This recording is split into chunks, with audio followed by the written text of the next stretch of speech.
హరీష్ గారు నమస్తే అండి. నమస్తే అండి. ఇది స్టాక్ మార్కెట్‌లో సిస్టమాటిక్ విత్‌డ్రాయల్ ప్లాన్ అని ఉంది కదా! అవును. అది ఎలా వర్క్ అవుతుంది? ఆ డీటెయిల్స్ చెప్తారా? సిస్టమాటిక్ విత్‌డ్రాయల్ ప్లాన్ అంటే నార్మల్ మ్యూచువల్ ఫండ్స్ లానే ఓన్లీ ఏంటంటే you can schedule your redemptions అండి. మీ విత్‌డ్రావల్స్ ఏవైతే ఉన్నాయో ఫ్యూచర్‌లో మీ అవసరాలను బట్టి మీరు ప్లాన్ చేసుకోవచ్చు. ఎస్పెషల్లీ చాలామంది రిటైర్మెంట్ పీరియడ్‌లో ఉంటారు కదండీ! రిటైర్ అయిన తర్వాత వాళ్ళకి మంత్లీ ఇన్‌కమ్ అవసరం ఉంటుంది. సో, వాళ్ళు లంప్ సమ్ ఒకటేసారి మ్యూచువల్ ఫండ్స్‌లో గానీ వేరే ఇతర ఫండ్స్‌లో గానీ పెట్టిన తర్వాత నాకు ఎవ్రీ మంత్ కానీ ఎవ్రీ క్వార్టర్ కానీ ఇంత అమౌంట్ కావాలి అనుకున్నారనుకోండి. సో వాళ్ళు ఆ రిడెంప్షన్స్ని మనం ముందే షెడ్యూల్ చేసుకొని ఫస్ట్కి కానీ 15th కానీ వాళ్ళు అనుకున్న డేట్కి రెడీమ్ చేసుకుంటే వాళ్ళ యూనిట్స్ ప్రకారంగా వాళ్ళకు చెల్లింపులు జరుగుతాయండి. అంటే ఎంతవరకు తీసుకోవచ్చు? ఎంతవరకు తీసుకుంటే మంచిది? అది మన కార్పస్ని బట్టి ఉంటుందండి. సపోజ్ మీరు ఇప్పుడు ఒక 50 లక్షల కార్పస్ పెట్టారనుకోండి.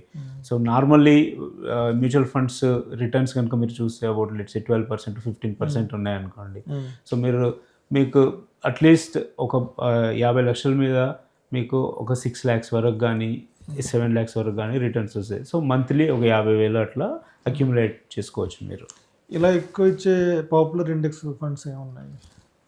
చాలా ఉన్నాయండి. మీరు జనరల్లీ ఏంటంటే ఇండెక్స్ ఇవి ఎందుకంటే థీమాటిక్ ఫండ్స్ కానీ సెక్టోరియల్ ఫండ్స్ కాకుండా ఇండెక్స్ ఫండ్ని ఒక బెంచ్ మార్క్ లెక్క కన్సిడర్ చేస్తే ఇండెక్స్ అంటే ఇప్పుడు నిఫ్టీ కానీ సెన్సెక్స్ కానీ ఉన్నాయి.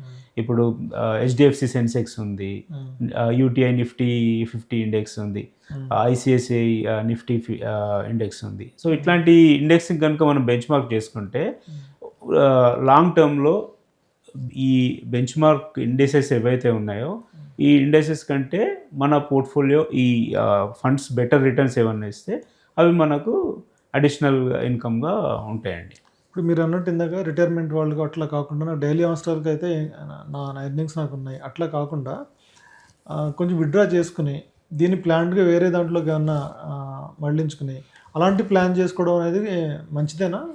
డెఫినెట్లీ మంచిదేనండి. ఎందుకంటే కాంపౌండింగ్ డెఫినెట్లీ ఒక వే ఆఫ్ ఇన్వెస్టింగ్. ఇప్పుడు సపోజ్ మీ రిటర్న్స్ దాంట్లోనే ఉంచి అవి కాంపౌండ్ అయ్యి పెరగడం అదొక పద్ధతి.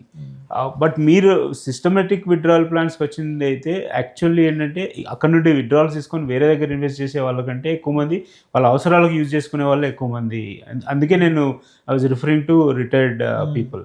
సో అదర్వైజ్ ఏంటంటే ఇప్పుడు మనం ఆల్రెడీ అర్నింగ్ పీపుల్ అనుకోండి, మనం దాంట్లో పెట్టేసి ఇంకా మనం next 5 years 10 years 15 years SIP లాగానో లేకపోతే ఒక లంసమ్ ఫండ్ గానో బ్లాక్ చేస్తే it will give you very good returns. ఎందుకంటే ఇప్పుడు లాస్ట్ 25 years డేటా కనుక మీరు చూస్తే కన్సిస్టెంట్గా రిటర్న్స్ మన బ్యాంక్ ఇంట్రెస్ట్ కానీ మీరు బాండ్స్లలో కానీ పోస్ట్ ఆఫీస్ ఇన్వెస్ట్మెంట్స్ కానివ్వండి అన్నిటికంటే మార్కెట్ని equity market returns outperform చేసినాయండి.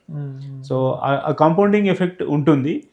SWP మాత్రం I think I prefer it for retired people.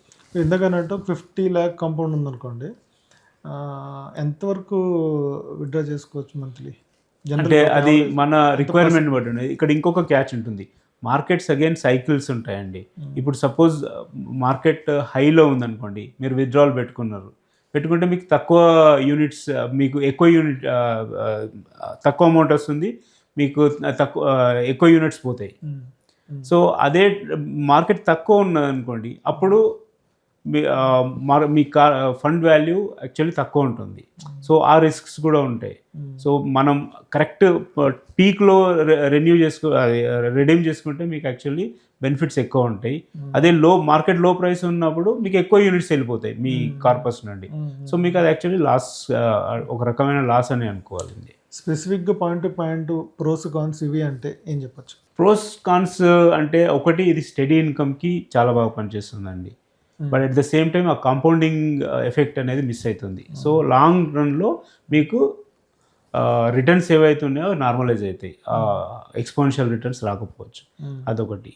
ఇంకొకటి వచ్చేసి దీంట్లో అడ్వాంటేజ్ ఏంటంటే మీరు ఏవైతే రిడీమ్ చేసుకుంటున్నారో దానికి మాత్రమే ట్యాక్స్ వర్తిస్తుంది.